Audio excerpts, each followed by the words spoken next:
Are you always feeling let down? Things never going your way? Then you need to visit ancient Rome and listen to Seneca. Seneca was he was actually the wealthiest man on the planet during his day in Rome. And at the end of his life he was told to commit suicide by, I think it was Nero. So he tried to slash his wrists. That didn't work because he was old and the blood flow wasn't very healthy. And he then had to sit in a hot bath, I think, for about an hour or so, and then he slashed them and it worked. But Seneca was a very wise man, and we sort of turn our noses up a little bit, or people who do, in quotes, spiritual work, turn their noses up at the people like the Stoic philosophers, but the Stoics could teach them a thing or two. Anyway, Seneca said, "No man is crushed by misfortune unless he has first been deceived by prosperity." Now, I'd generalize that. I'd say no man is crushed by misfortune unless he has first been deceived by fortune. Now, our life consists of expecting things. When you go to work, you expect to make money. When you have a relationship, you expect some kind of maybe affection, love, whatever it is in return. If there's nothing coming in return, I doubt very much you'd stay in a relationship for very long. When you get in your car, you expect it to start. Endless things we expect all day long. When our expectations are not met, then we get upset. And there are big things that happen in life, like not getting the promotion you wanted, or your partner leaving you, or poor health. Things that we never expected because we somewhat stupidly only expect things to go well. Well, the universe does not bend itself to suit our particular needs. The universe operates according to laws, and if you fall foul of those laws, then you will suffer. And the idea that whatever you want is going to happen, and when it doesn't happen, then you are justifiably upset or grumpy is just simply ridiculous. So here's a secret. In all things, and it just doesn't just apply to what we might call everyday life, it applies to spiritual practice as well, which I'll elaborate on shortly. So the secret is expect nothing. It's a great freedom if you can do that. The problem is, most of us have this causal link between doing stuff and getting some kind of reward at the end. A bit like rats you see in a box. They press a button and a bit of food drops out of a tube. That's what we're like. Go to work, get some money. Work on a relationship, get some affection back or get some appreciation back or whatever. Work on our health and we're going to be healthy. It really doesn't work like that. And of course in spiritual practice we do whatever we believe is our road to nirvana. So maybe meditation, maybe some kind of emotional discipline, maybe some devotional work. And what if nothing happens? Oh my God. You spent most of your life maybe, and nothing has happened. You're not enlightened. You are not in nirvana. I have a very good little book on Zen Buddhism, which I refer to very often. It's called Zen Mind, Beginner's Mind. I imagine most people might be familiar with it.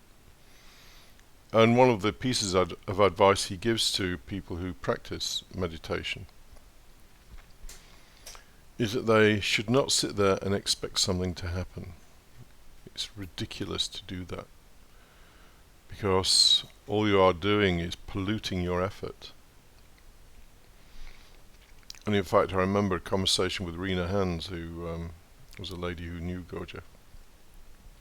And she always used to say to me, never work with the expectation of any results whatsoever. So, expect nothing. Now, this ability to expect nothing isn't something you can sort of magic out of thin air. I'm suggesting that that is the correct approach to life. But how do you get to that? Well, life has to do you a favor. Life has to, to be fairly sort of brutal about it, life has to kick you in the teeth a few times. You have to learn that life actually doesn't give a damn about your desires. Life, nature, has its own dynamic. And whatever that, Gurdjieff, for example, does go into some detail as to what he thinks that is, and I don't buy into those things personally just because I can't verify them. He might be right, he might not be. I really couldn't care less. But what I do know is that life is not going to shape itself just for me. And it isn't going to shape itself just for you. So many of the things that you want are not going to happen. And as you get older, and life has just stubbornly refused to give you what you want, then you'll start to learn that wanting things is a little bit silly. So in ordinary everyday life, when you feel frustrated, so for example, let's say that you're not well. So you've been unwell for a while, and you're starting to get upset about it and grumpy. Then you should say to yourself, I do not expect good health. If you can say that to yourself, then you'll be amazed at how much relief you get. I do not expect good health. I do not expect my partner to care for me and to be loyal towards me. I do not expect to get a promotion at work. Now this sort of goes against a fairly recent thing. I don't know if anybody is familiar with The Secret. The Secret was a huge commercial success for some woman from Australia, I think. Because it told people that if they focus on something and think positively about it, then they will get it. So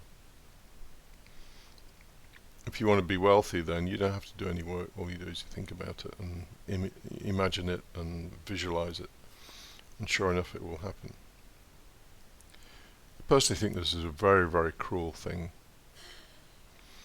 because what it implied was that anything that happens in your life is your fault.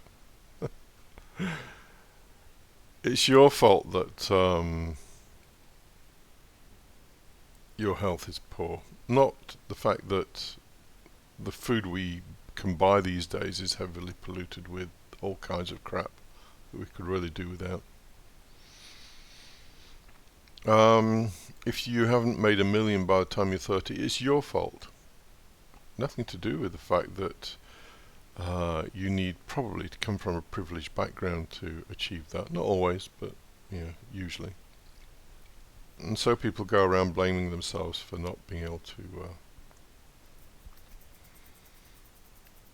achieve things. In fact, the woman who started this thing, I think she actually said that the great tsunami of 2004 was caused by a whole pile of people being negative. It's beyond belief that people believe that kind of thing, but they do, and that they buy into it. Anyway, to get back to the main point, what I'm saying is that by denying yourself the expectation of a reward, you are also insulating yourself from disappointment. Now, you don't have to do this, but you have to then ask yourself, well, what am I doing my work, my psychological or spiritual work, or whatever you want to call it, what am I doing it for? Well, ultimately you want joy, peace, contentment. Forget about enlightenment. Enlightenment is some kind of silly myth. At least the popular notion of it. The popular notion being that we inhabit some alternative state of consciousness where everything is fine and dandy. But that's not really... Well, I've never seen it anyway, and I've met quite a few people in the kind of work that I've done. So, since we want happiness and to experience peace and to be joyful, then we don't want negative emotions. Well, we don't want the passions. Would be a more correct phrase to use. We don't want the passions grabbing us by the neck every day because something has gone wrong, or because someone has done something that upsets us. And because we have no control whatsoever over either ourselves or what is happening in external life. And yeah, I know a lot of people will probably disagree with the first part of that, but actually you don't have any control over yourself. It's ridiculous to think that you have a will that can control what you do. But that's another thing, and actually I've already done a video on that anyway.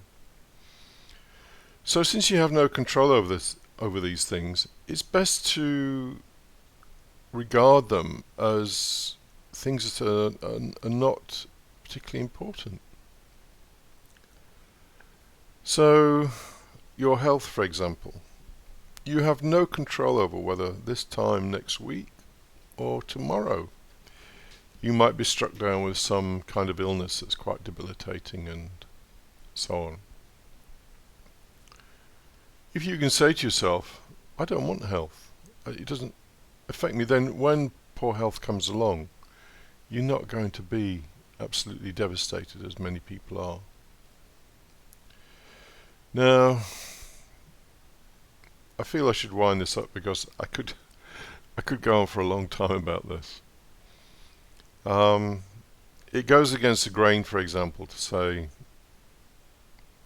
I don't care about good health. It really goes against the grain because at the center of every one of us is a life-affirming desire to live and to have a certain amount of power. By saying something that contradicts that, it offends something very deep within us.